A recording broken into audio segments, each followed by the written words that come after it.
Matapos ang patuloy na aktibidad ng Bulkang Mayon, tiniyak ng Albay Provincial Tourism, Culture and the Arts Office na ligtas ang mga nakaplanong destinasyon para sa mga turista, basta't sinusunod ang mga safety guidelines.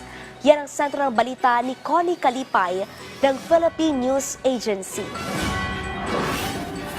Sa kabila ng patuloy na pag-alboroto ng Bulkan Mayon, tiniyak ng Albay Provincial Tourism, Culture and the Arts Office na nananatiling ligtas at bukas ang lalawigan sa mga turista basta't mahigpit na sinusunod ang safety guidelines. Sinabi ni Piticao Chief Dorothy Colye na patuloy na binabalanse ng pamahalaang panlalawigan ang kaligtasan ng mga bisita sa kabuhayan ng mga komunidad na umaasa sa turismo sa pamamagitan ng masusing pagsubaybay sa sitwasyon at pagbibigay ng mga napapanahong mga abiso. Yung mga nagbabalak po pa pumunta sa Albay, unang-una, tingnan po muna natin kung yung gusto nating puntahan na lugar ay talagang safe.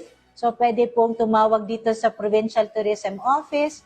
Meron po kaming page at may phone number po doon.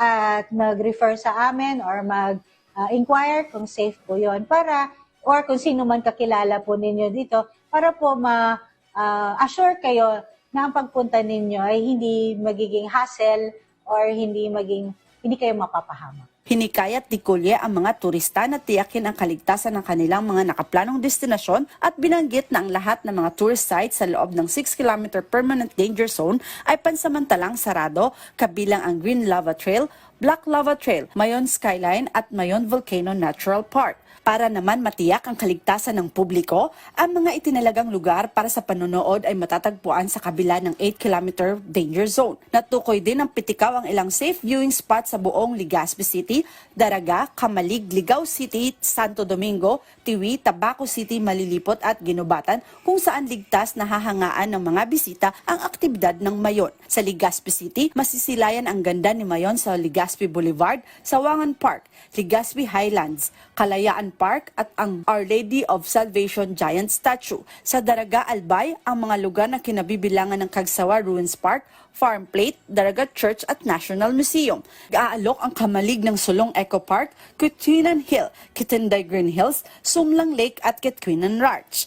Tampok sa Ligao City ang Mount Masaraga the Campsite, Paayahayan sa Bulod, Kawa-Kawa Hill, Bamboo Sitom at Divine Mercy Monastery Church kasama ang Hobbit Hill at Ellen Nature Park. Sa Santo Domingo, Albay, kasama sa mga atraksyon ang Black Sand Beaches ng Santo Domingo at Miris Business Nature Garden Center at Aguas Farm. Nag-aalok ang Tiwi Albay ng Black Sand Beaches samantalang sa Tabaco City mahahanap ng mga bisita ang Tabaco Port at St. John the Baptist Church. Ang Malilipot Albay ay nag-aalok ng Gamboas Orchard habang ang Ginubatan ay nagtatampok ng Camp General Simeon Ola Museum, Olala Spring Resort at Mayon Garden Resort. Binigyan din ni Colye ang mahigpit na pagsunod sa no entry policy sa loob ng PDC na nagpapaalala sa mga turista na dapat unahin ang kaligtasan kaysa sa pag-usisa. Ang ating mga advisories, it will be depending on the alert level status. Tsaka kung ano ang sasabihin din ng ano. Kung halimbawa, sasabihin na po ng PDRRMO na extend ang kanilang yung PD danger zone. So, i-validate po natin itong mga with consultation with local authorities such as the MDRRMO if the destinations na sinasabi pang safe natin ngayon, magiging safe pa rin siya pag tumaas na ang mga alert levels. So, ang advice po namin, magbantay lang po sa mga authorized pages and authorities. Kami po, kung as much as possible, ang bantayan po yung Provincial Tourism, Culture and Arts Office-Albay page po natin sa Facebook. Samantala, kinumpirma ng Civil Aviation Authority of the Philippines na nananatiling fully operational ang Bicol International Airport na may pinataas na runway inspection dahil sa minimal na presensya ng abo. Mula rito sa Albay, para sa Integrated State Media, Connie Kalipay ng Philippine News Agency.